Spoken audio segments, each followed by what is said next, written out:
ဟုတ်ကဲ့ကျွန်တော်ဒီနေ့ပြောချင်တဲ့အကြောင်းအရာလေးကကျွန်တော်ဒီ obedience နဲ့ behavior ကိုကျွန်တော်တို့ကတစ်ခုတည်းလို့ထင်ထားတဲ့အချက်ပေါ့နော်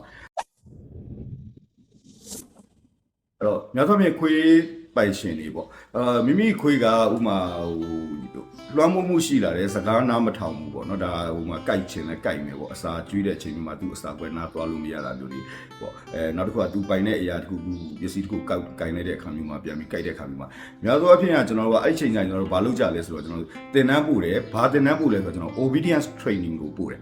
okay obedience နဲ့ကျွန်တော် behavior ကတစ်ထပ်သေးလို့ထင်ကြတယ်ပေါ့နော်တခင်နေနေနဲ့အဲ့တော့ကြီးကလုံးဝလွဲမှားနေပါတယ်ဥပမာမိမိခွေးက aggression ဖြစ်တယ်ပေါ့ aggressive ဖြစ်နေတယ်နောက်တစ်ခုကဒီ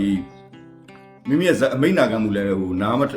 စကားလည်းနားမထောင်ဘူးပေါ့နော်လွှမ်းမိုးမှုတွေအများများနေတဲ့အခြေအနေမျိုးမှာ obedience training ကိုပို့တဲ့အခါမှာထိရောက်တဲ့ရလက်မဖြစ်နိုင်ဘူးဗျာလုံးဝเนาะလုံးဝမဖြစ်နိုင်ပါဘူးobedience နဲ့ကျွန်တော်ဒီ behavior ကလုံးဝမတူညီပါဘူးဗျာအဲ့တော့မှားယွင်းတဲ့အယူအဆလေးကိုကျွန်တော်အချက်ကလေးပါအဲ့ဒါလေးကိုကျွန်တော်ရှင်းပြပေးချင်ပါတယ်obedience ဒီကျွန်တော်တို့ဥမာဒါအပေါ်ယံအချက်တစ်ခုပေါ့နော်ဥမာဒါကကျွန်တော်ဒီအချက်ကကြတော့ဒီအမိန့်နာခံမှု training ဘိုင်းကိုကြတော့ကျွန်တော်က trick တွေနဲ့ကျွန်တော်ဥမာ PR တွေနဲ့တုံးတယ်ကျွန်တော်ဒါကိုလုပ်လို့ရတယ်ဥမာအကြောက်တရားတစ်ခုနဲ့လုပ်မလားသူ့ရဲ့လိုအပ်တဲ့အရာတစ်ခုကိုပေးပြီးတော့မှလုပ်မလားအဲ့လိုကလေးမျိုးကြရင်ကျွန်တော် social လဲကောင်းတယ်စကားနားထောင်တဲ့ကလေးမျိုးဒီ obedience training လုပ်တာအဆင်ပြေသို့တော့ social မရှိဘူး control မရှိဘူး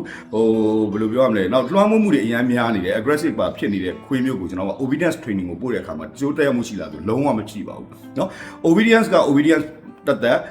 behavior တက်အဲ့ဒါကတော့ psychology ဘိုင်းဖြစ်သွားမယ် behavior เนาะအဲ့တော့မှားရဲ့အချက်ကိုကျွန်တော်က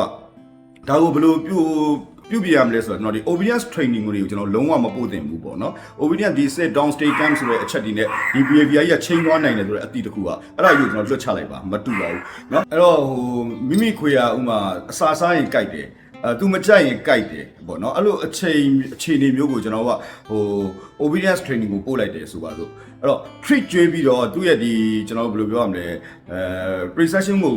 မချိန်သွားဘူးလုံးဝဘယ်လုံးမှမချိန်ဘူးเนาะအဲ့တော့အဲ့လိုချိန်ဖို့ဆိုရင်ကျွန်တော်တို့ကအချိန်ကိုက်လှုပ်ဆောင်ဖို့လိုပဲပေါ့ဥပမာအစာကိုသူ့အစာစားနေတဲ့အချိန်မှာအစာနာ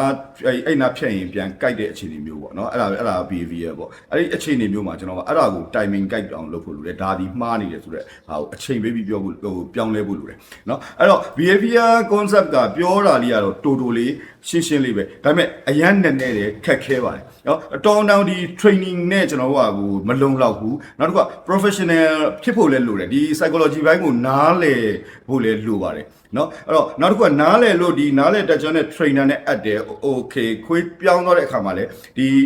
trainer ဒီပိုင်ရှင်ပေါ်မှာလည်းသိအောင်သဘောတရားတွေနားလည်အောင်တခြားရှင်းပြပြီးတော့လုပ်ပြနိုင်စွမ်းလည်းရှိရပါမယ်เนาะအဲ့တော့များသောအားဖြင့်အမှတ်မှားနေတာကကျွန်တော်တို့ကobedience တွေ behavior ဘာချိန်နေဆိုတဲ့အချက်ပေါ့နော် obedience နဲ့ behavior ပြတ်နေတဲ့ psychology ဘိုင်းထိနေတဲ့ကလေးမျိုးကို obedience training ပို့ရင်အကျိုးသက်ရောက်မှုမရှိတဲ့အပြင်အချိန်ကုန်လူပန်းပဲဖြစ်မှာပါဗျเนาะအဲ့တော့ဒီအချက်လေးကအရန်ကိုအရေးကြီးပါတယ်ဟုတ်ကဲ့အားလုံးကျေးဇူးအများကြီးတင်ပါတယ်ကျွန်တော် high five.training school founder မျိုးမင်းပါ